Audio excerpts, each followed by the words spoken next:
मेरी आवाज़ news 24 live में आपका खैर मकदम है।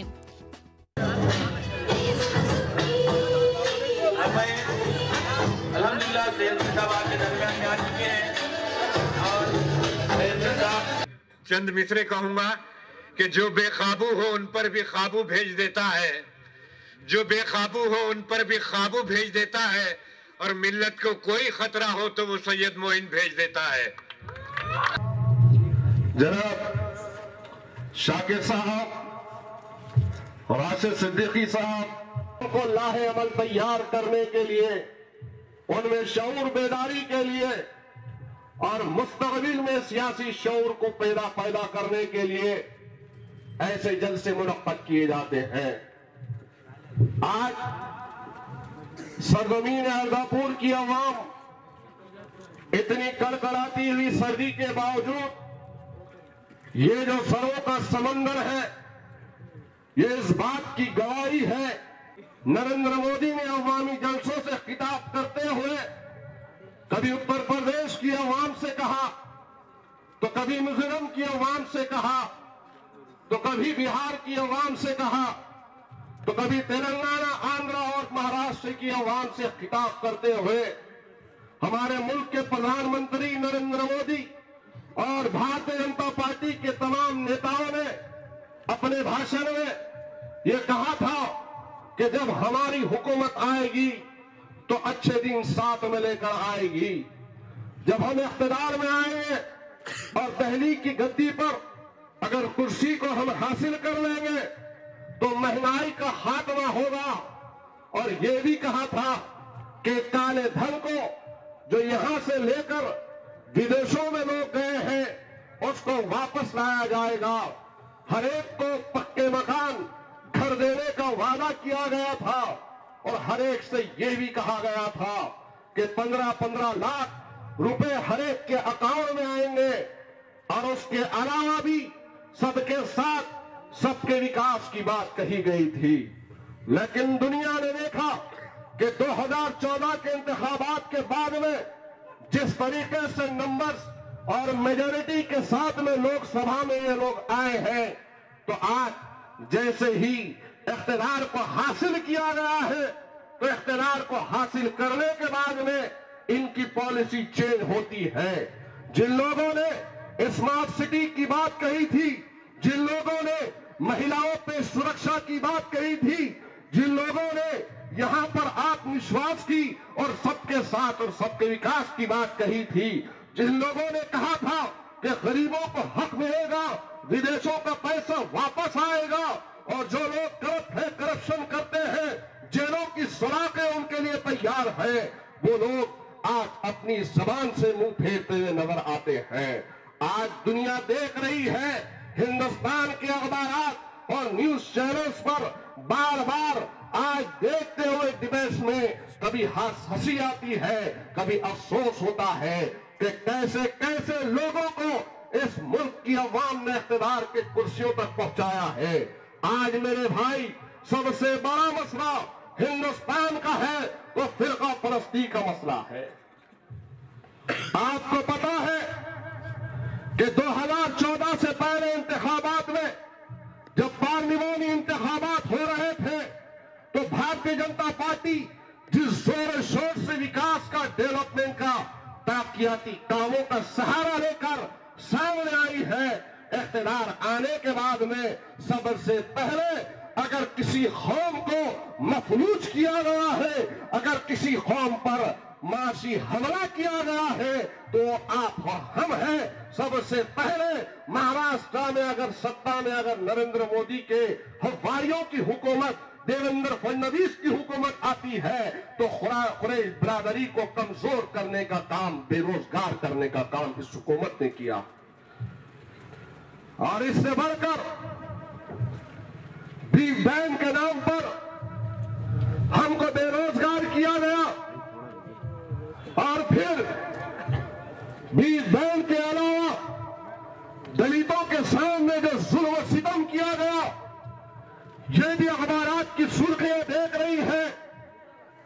और फिर दुनिया ने देखा कि जो लोग तरक्की की बातें कर रहे थे, वो अपने असल मकासद पर उतर आए। अब इनके मकसद में, अब इनके मंशूर में भोपाल, मध्य प्रदेश और उसके बाद मुजफ्फरपुर। आप तो मेरे भाई, आज मेरे भाई जिसकी जबान में जो आ रहा है मुसलमानों के खिलाफ बोलता जा रहा है। आज हमारे मुस्लिम औरतों की फिक्र करने वालों, आज तुमको सबसे ज्यादा हमारी बहनों की, हमारे औरतों की फिक्र है, तो जाओ ज़किया जाफरी के साथ में उसकी हमदर्दी करो, इंसाफ दिलाओ ज़किया जाफरी को। तो 2002 के फसादात जो गुजरात, जिस वक्त आपका प्राइम मिनिस्टर उस स्टेट का वहां पर चीफ मिनिस्टर था, उसकी नाक के नीचे एहसान जाफरी का फसाद में खत्म हुआ। जाओ ज़किया जाफरी के पास जाओ, उसका इंसाफ दिलाओ, दिलाओ इंसाफ। 2002 के गुजरात के फसादात में उन बहनों को जहां पर उनके साथ में रेप किया गया, अगर तुम इंसाफ पसंद हो, अगर मुस्लिम औरतों के साथ हमदर्दी करते हो, तो नजीब की मां पिछले 2 बरस से अपने नख्त जिगर को, अपने नजीब को तलाश कर रही है, ढूंढ रही है, हुकूमत के ऐवानों के सामने जाकर एहतजाज कर रही है, कह रही है कि मैं नजीब को ढूंढ लाओ। ऐ नरेंद्र मोदी, ऐ भारतीय जनता पार्टी के लोगों, अगर इंसाफ करना है मुस्लिम औरतों के साथ में, तो नजीब की मां के साथ इंसाफ करो। अगर इंसाफ की फिक्र है, मुस्लिम औरतों की फिक्र है, तो हमदर्दी करो मुमरा की रहने वाली जहां के साथ जिसका इनकाउंटर किया गया है। अगर इंसाफ करना है तो कश्मीर की हमारी मासूम बेटी आसिफा, जिसको तुम्हारे दरिंदों ने दिन दहाड़े रेप किया, फिर उठाया, बेहोश हो गई थी, होश में लाया, फिर उसके साथ में रेप किया। लेकिन ऐ बीजेपी, ऐ योगी, ऐ मोदी, ऐ गिरिराज, तुमको मुस्लिम महिलाओं की फिक्र नहीं है, तुमको मुस्लिम औरतों से हमदर्दी नहीं है। तुम तो हमदर्दी का झूठा बहाना लेकर मुस्लिम औरतों को हक से महरूम करना चाहते हो। तो ख्वाजा यूनुस परवानी का रहने वाला, उसकी मां के साथ इंसाफ करो, इंसाफ दिलाओ। बात इंसाफ की अगर है, हमदर्दी की अगर है, तो करो ना इंसाफ, आसिफा के साथ में इंसाफ करो। लेकिन मेरे भाई, ये लोग किसी के साथ न हमदर्दी करते हैं, न इंसाफ करते हैं। ये लोग तो सिर्फ और सिर्फ मुसलमानों को सफ़े हस्ती से मिटाने की कोशिश में है। ये लोग दिन ब दिन मुसलमानों को हिरासा, परेशान, माशी बहरान का शिकार, फसादात के जरिए से खत्म करना, मॉब लिंचिंग के जरिए से गाय के नाम पर खत्म करना, दाढ़ी के नाम पर गुरुग्राम में हमारे एक नौजवान को उठाकर ले जाकर मारा गया, पीटा गया। आजकल व्हाट्सएप और फेसबुक सब चीजें आ रही है नहीं आ रही है मेरे, हर चीज आ रही है, हर चीज आ रही है, सब दिख रही है। सोच है, आप बतलाइए। आज ये लोग कहते हैं कि राम मंदिर पहले मस्जिद थी, पहले मंदिर था, बाद में मस्जिद बनी। आज ये लोग कहते हैं कि मथुरा में नीचे जमीन से मंदिर था। कहीं कुछ कहते हैं, कहीं कुछ कहते हैं। गज फिरका परस्ती की आवाज हर तरफ से बोले जा रही है। आप सिर्फ एक धारे में सबको लाने की बात करते या काम करते, क्या वो लोग अगर एक शौक में सबको ले लेना चाहते तो क्या मुश्किल था? का नहीं होती। लेकिन आज नौजवानों को गुमराह करने के लिए, आज हिंदू मुस्लिम भाईचारे को खत्म करने के लिए, आज हिंदुओं के बच्चों में, नौजवानों में, उनके बुजुर्गों में, उनकी औरतों में नफरत डालने के लिए आज संघ परिवार छोटे छोटे स्कूल चलाकर हिंदुत्व के नाम पर हिंदुओं के दिलों के अंदर मुसलमान में नफरत को पैदा कर रही है। इससे हमको हमारे अपने इलाकों में हमारी अपनी जिम्मेदारी है कि हमारे हिंदू भाइयों के करीब जाकर उनको हम समझाएं कि इस्लाम की तालीमात क्या है, सल्लल्लाहु अलैहि वसल्लम के अहादीस मुबारका। लेकिन मेरे भाई कि 21 अगस्त को उस मार्केट में, उस पटना के बिहार के मार्केट में एक हमारी दलित बहन को लंगा परेड किया गया, बहाना फिराया गया उस मार्केट में, उस बाजार में।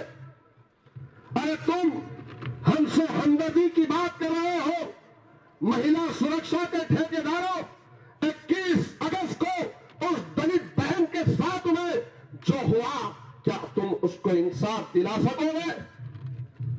क्या उत्तर प्रदेश के देवरिया में एक शेल्टर होम है, तो वहां पर बाज़ाब्ता बच्चियों के जिस्म फरोशी का कारोबार किया जाता था। और जब बच्चियों ने जबान खोली तो बच्चियों को मारा गया, पीटा गया। और उस देवरिया के शेल्टर होम में कमोबेश 42 बच्चियां थी और उसमें से एक बच्ची भागकर पुलिस स्टेशन गई, बयान दिया कि हमको इस शेल्टर होम में जैसे ही रात होती है, शाम होती है, हम कांपते हैं कि कौन सा दरिंदा आएगा जो हमारी असमत को लूट लेगा। और गाड़ियां आकर हमारे शेल्टर होम के सामने ठहरती है। बड़ी मेम कहती है कि आज इसके साथ जाना है, आज उसके साथ जाना है। लेकिन एक बच्ची ने हिम्मत की, नजदीकी पुलिस स्टेशन में जाकर शिकायत की और जब खुलासा हुआ तो 24 बच्चियों को आजाद किया गया, जिसमें से 3 बच्चियां आज भी विदेश में सप्लाई की गई, जिसमें कई बीजेपी के लोगों का हाथ है। यह खुलासा भी हुआ। शेल्टर होम मुजफ्फरपुर, भोपाल, मध्य प्रदेश और उसके बाद मुजफ्फरपुर। आपको मेरे भाई, शायद हमारी अपनी बहनों ने मुस्लिम पर्सनल लॉ के जरिए से राष्ट्रपति के सामने अपने दस्तखत पर साइन कर दिया कि हम इस बिल की मुखालफत करते हैं। लेकिन तुम हो कि 477 की बात मानते हैं और 2 करोड़ की बात नहीं मानते। आज हिंदुस्तान ही नहीं बल्कि दुनिया का कोई भी मुसलमान, आज मेरे प्यारे मुसलमानों, क्या ऐसा हो सकता है कि अपनी शरीयत से हटकर किसी भी कानून का साथ दे? यहां पर जितने लोग खड़े हैं, मेरा उनसे सवाल है, या जहां तक मेरी आवाज जा रही है उन बहनों से मेरा सवाल है जिनको यकीन है आखिरत में मरने का, जिनको यकीन है खुदा के होने का, जिसको यकीन है कि कल मरने के बाद दोबारा उठाए जाने का, जिसको यकीन है जन्नत और जहन्नुम पर, जिसको यकीन है कि खैर में अजर मिलेगा या सवाब मिलेगा या अजाब मिलेगा। क्या आज आप लोग ये मानने को तैयार है कि अगर हिंदुस्तान की हुकूमत अगर हमको हमारी शरीयत में मुदाखलत करते हुए मजबूर कर दे कि तुमको यह कानून मानना होगा, तो बतलाओ कि दुनिया की जिंदगी को तुम लोग तरजीह दोगे या आखिरत की जिंदगी को तुम लोग तरजीह दोगे? दुनिया जब तक नहीं खत्म होगी, जब तक कि रूहे जमीन पर एक भी कलमा को अल्लाह अल्लाह कहने वाला बाकी नहीं रहेगा। अल्लाह इस दुनिया को खत्म नहीं करेगा। और अगर दुनिया का वजूद है तो मेरे अर्दापुर के प्यारे मुसलमानों, इस वजूद को तुमने कायम रखा है, मुसलमानों ने कायम रखा है। जिस दिन इस दुनिया से मुसलमान मिट जाएंगे, खुदा की कसम कुफरिस्तान भर जाएगा, तो अल्लाह को इस दुनिया से कोई मतलब नहीं रहेगा, खत्म कर देगा, क़यामत बर्पा हो जाए। कल नफरुद्दीन शाह का बयान आया, वो एक फिल्मी अदाकार है जो हालात है हिंदुस्तान के, उस पर बयान दिया। क्या गलत किया? क्या गलत किया नफरुद्दीन शाह ने? बयान दिया, जो सामने नजर आया, सच्चाई को पेश किया कि मुझे डर होता है कि जब मेरे बच्चों को घेरा जाएगा मौत की शक्ल में और उनसे उनका धर्म पूछा जाएगा तो उस वक्त क्या होगा? क्या गलत सवाल था? लेकिन ये बीजेपी के कोई लोग पाकिस्तान का टिकट भेज रहे, पाकिस्तान को चले जाओ। कोई कह रहा कि नसरुद्दीन शाह गद्दार है, कोई कुछ कह रहा, कोई कुछ कह रहा। क्या नरेंद्र मोदी के सुर से सुर, ताल से ताल मिलाकर चलना होगा? क्या मुल्क जमहूरी मुल्क नहीं रहा? क्या इस मुल्क में संविधान को मानने वाले खत्म हो गए? क्या यह मुल्क डॉक्टर बाबा साहेब अम्बेडकर के संविधान से लिखा हुआ मुल्क नहीं रहा? क्या इस मुल्क में हमारी कुर्बानियां नहीं है? खुदा की कसम, ऐ गिरिराज, आज तू अपनी ज़बान दराजी से बाहर आ जा। आज तू कह रहा है कि आज देवबंद के अंदर दहशतगर्द पलते हैं। गिरिराज का बयान कि देवबंद में दहशतगर्दी पनप रही है, तालीम पा रहे। अरे आज ऐ फिरका परस्तों, ऐ नरेंद्र मोदी और योगी, ऐ फिरका परस्त, हिंद राष्ट्र सेना, राम सेना, शिवसेना, बीजेपी, ऐ हमको नमाज से रोकने वालों, हमको जबान से रोकने वालों, हमको अज़ान से रोकने वालों, हमको कुरान और हदीस से रोकने वालों। अरे हम हिंदुस्तान के वो ताकतवर चट्टाने हैं कि खुदा की कसम, अगर हम हिंदुस्तान की उस जंग आजादी में हिस्सा नहीं लेते तो मुल्क कभी आजाद नहीं होता। रेशमी रुमाल की तहरीक को छेड़ने वाले क्या ठाकरे परिवार से थे? काले पानी की सजाओं को काटने वाले क्या मोदी परिवार से थे? अरे दिल्ली से लेकर मीरठ तक, दिल्ली से लेकर मनानाबाद तक, दिल्ली से लेकर मौजूदा पाकिस्तान के पेशावर तक क्या गिरिराज के खानदान की लाशें लटकी थी? अरे हमने कुर्बानी दी इस सरजमीन से गोरों को हकाल पट्टी करने के लिए। यही आज जिसे तुम दहशतगर्दी के अड्डे करार दे रहे हो, याद रखो ये मुसलमानों के दीनी किला है।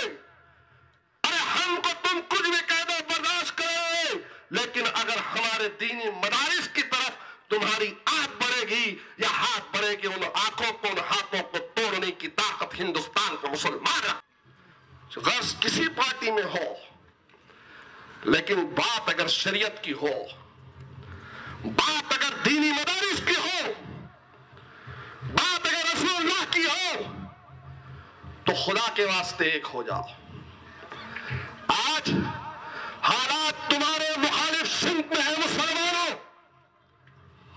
आज हिंदुस्तान के तमाम फिरका परस्त ये चाहते हैं कि किसी ना किसी तरीके से तुम्हारा कत्ले आम हो, किसी ना किसी तरीके से तुमको मारा जाए। हाल दिनों का वाकया बुलंदशहर का, उत्तर प्रदेश का तुमको याद होना चाहिए कि लाखों की तादाद में बुलंदशहर में तबलीगी जमात का इज्तिमा हो रहा था।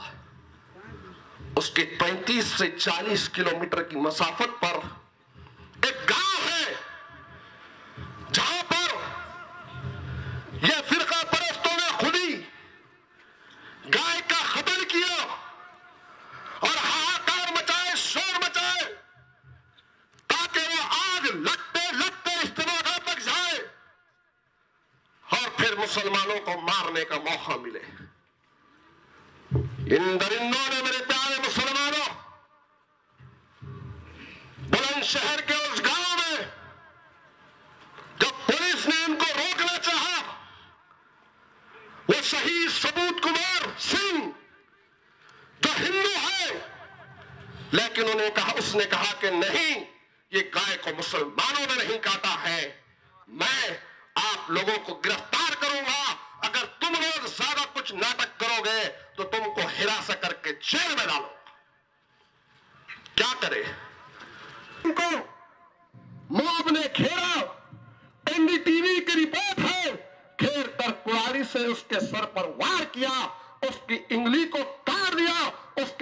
में उसकी पिस्तौल लेकर उस पर गोली चला दी।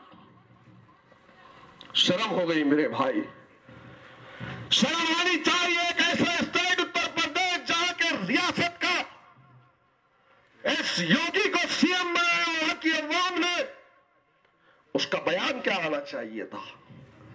सबसे पहले तो पुलिस एहलकारों के मुजरिमों को गिरफ्तार करो, एसआईटी की टीम बनाओ और उनको कैफरे किरदार तक पहुंचाओ।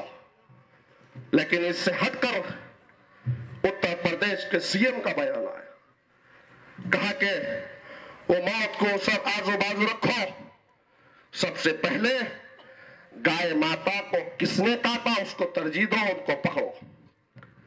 पुलिस ने पहले 4 मुसलमानों को पकड़ा, चार्जशीट बनी तो बेकसूर पाए गए मुसलमान।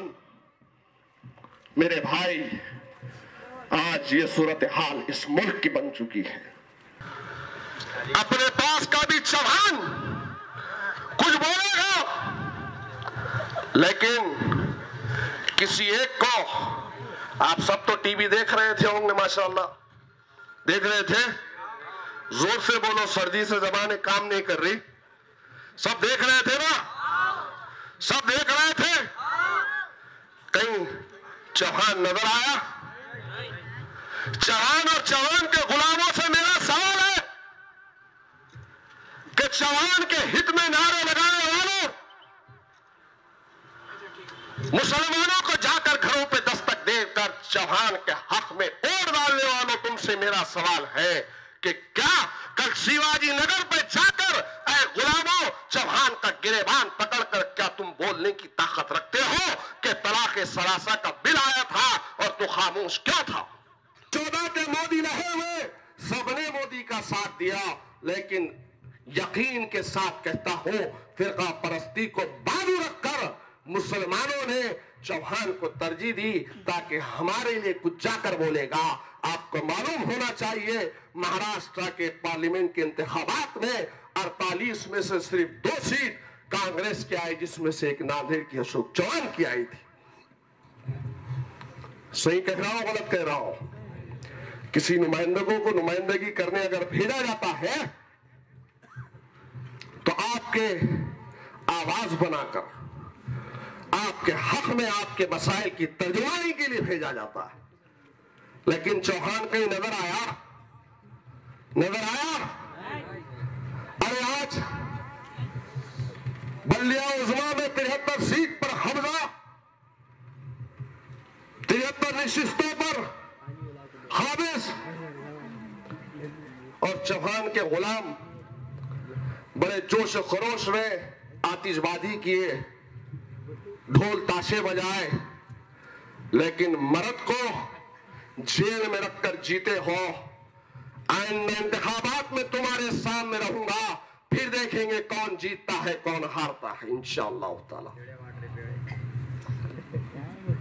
बल्लिया उज़मा में 73 नशिस्तों पर जीत हासिल की तो क्या काम कर रहे हैं? हालिया दिनों में आपने देखा होगा व्हाट्सएप, फेसबुक, अखबारात की सुर्खियां कि सबसे पहले डेवलपमेंट अतिक्रमण के नाम पर किसी इलाके को अगर टारगेट किया तो देवलू नाटे के खुद नगर इलाके को, जहां पर गरीब मुसलमान छोटे मोटे कारोबार करते हैं, उसको तोड़ा गया। पीर गुलाम नगर में जाकर वहां पर पान पट्टियों को, बोर्डों को सामने रखे तमाम चीजों को ले जाया गया। यह है तुम्हारी हकीकत, यह है कांग्रेस पार्टी। अरे कांग्रेस पार्टी वालों, आज मेजोरिटी में तुम हो। राम मनोहर लोहिया के नाम से वजीराबाद पर एक कोचिंग क्लासेस, एक लाइब्रेरी वहां पर चल रही थी। बल्दिया ने उसको हटाने की तजवीज पेश की गई तो उसको हटाकर खिला रोड मुस्लिम इलाके में मुंतकिल किया जा रहा था, लेकिन एक बीजेपी की कॉर्पोरेटर खड़ी रही, मुखालिफत की तो 73 के 73 उस औरत से डरकर वहां से उसको मुंतकिल कर दिया। न स्कूल दे रहे हैं न कॉलेज दे रहे हैं, फनारा है, कोई योजना आपके पास चलती है, क्या नाम से चलती है? मनोज, क्या है उसका नाम? घरकुल की स्कीम है, मनोरमा योजना है। ये तमाम चीजें हैं मेरे भाई जो आज सब मसला बना हुआ है। नहीं समझे तो उठाकर देखो। AIDM के मौलाना बदरुद्दीन अजमल ने भी कहा, मोहम्मद सलीम ने भी कहा, मुस्लिम लीग ने भी कहा, फिर कांग्रेस के लोगों ने भी कहा, सुप्रिया सोरे ने भी कहा, बहुत सारे पार्लियामेंट के अंदर सांसद थे, खड़े रहे, लेकिन बिल के खिलाफ में, 3 तलाक बिल के खिलाफ में बयान दिए, 10-10 मिनट का भाषण किए। लेकिन आज देखो टीवी को उठाकर सिर्फ एक को बताया जा रहा है ताकि हिंदुओं को मुत्तहिद करे, मेजोरिटी को मुत्तहिद करे। यह समझने की बात है, यह समझने की बात है मेरे मुसलमानों। जज्बात से ज्यादा होश और दानिशमंदी के साथ हमको फैसला लेना होगा। आने वाले इंतखाबात 2019 के इंतखाबात इस मुल्क के मुस्तकबिल को तय करेंगे कि मुल्क फिरका परस्ती की तरफ जाएगा या ये मुल्क जमहूरी ढांचे को मजबूत करने के लिए जाएगा। इसलिए आपसे गुजारिश है, बचो, ऐसे बेवड़ेबाजों से बचो, बचो, ऐसे बेवड़ेबाजों से बचो जो बयान देकर चले जाते हैं, उसके बाद में मुसलमानों के कारोबार को तहस नहस किया जाता है। जो बयान देकर चले जाते हैं, मुसलमानों को परेशानी का सामना करना पड़ता है।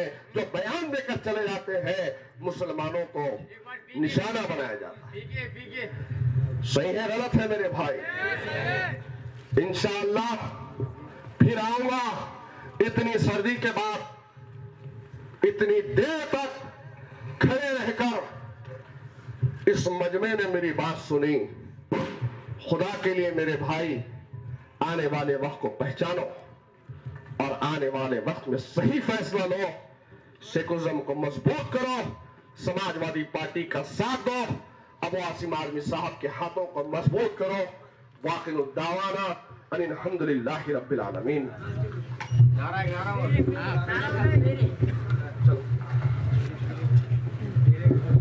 नारा तकबीर।